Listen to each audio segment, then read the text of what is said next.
French Cardinal Paul Poupard worked closely with John XXIII and John Paul II.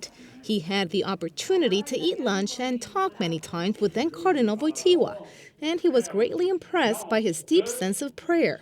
Once elected Pope, John Paul II made him president of the Pontifical Council for Culture.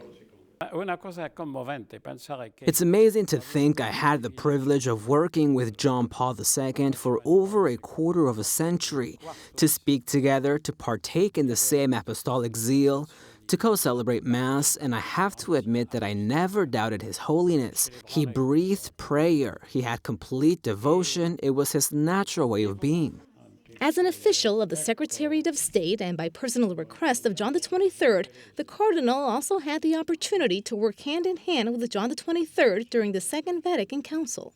When I entered into the Pope's personal library, he exclaimed and said to me, "My dear son, you are a young priest. I am an old pope. Do you want to serve the Church?" "Yes, Holy Father." "If the old pope asks for your help, would you deny him?"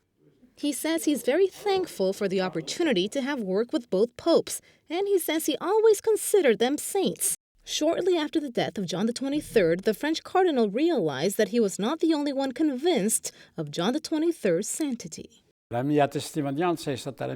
remember my first television interview. The taxi driver who drove me to the RAI because I was leaving from the Secretariat of State said to me, "Pope John, the good Pope, the holy Pope."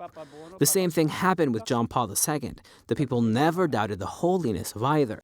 And so spending time with two prominent leaders of the faith left a profound impact on Cardinal Poupard.